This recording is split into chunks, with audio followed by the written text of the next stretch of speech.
Sarah has a $1 million question here, and I'm glad I'm finally recording this one because a lot of people ask it, how best to check apartments before moving in?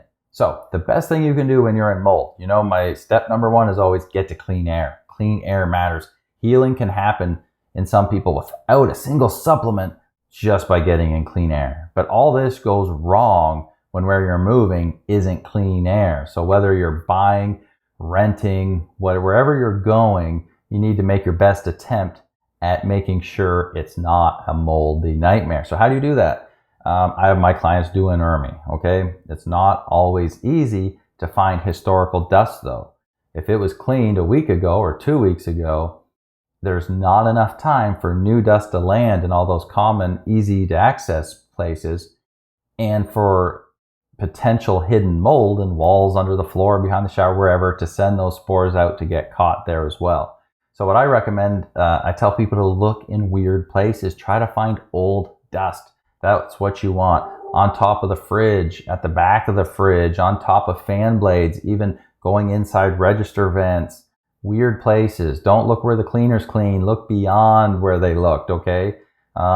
Sometimes you've got to really think outside the box and really examine the place to do that, because that's where the good data is. It's not wiping on top of the door frames that was just cleaned 2 weeks ago. Because what can happen is that ERMI, if it doesn't get historical dust to give you a good idea, can come back clean, but 3 months from then, that ERMI can look a whole lot different and you're probably locked into a lease. Now, it's not foolproof. You can't guarantee it, but it's one of our best ways of determining what's in that space. Old dust is key. Number two is you have to do a real good visual inspection. It costs you nothing. Take some time. Bring a flashlight. Nope, don't have one. Bring a flashlight. Look everywhere. Look at every single ceiling for water stains. Look around all the baseboards, especially in the bathroom, for water stains. Look along the tub in the shower. Are there any cracks in the caulking there? Because if there is, whoever lived there before, getting out wet, that water's going down. You want to see perfect caulking there.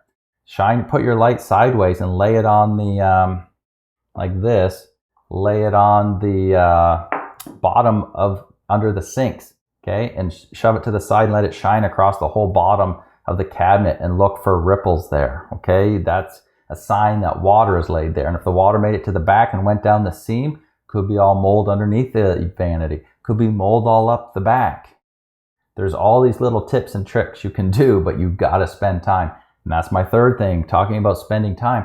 I know this isn't always an option, but I've had clients that were able to spend an hour or two in that space that they were considering renting.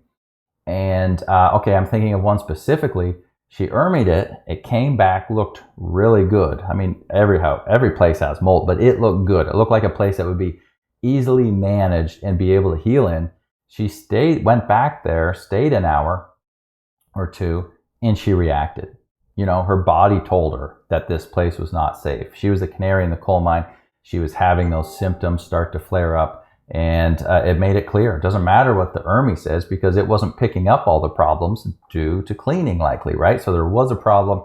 She was able to stay and find out it wasn't an option. So there's 3 ideas to take. If you can get, I know it's not always possible, but some renters offer guarantees, so many days that you can back out of your lease. Those always have priority because if you need to get out, if you start reacting a day in, a week in, whatever, you have a legal out.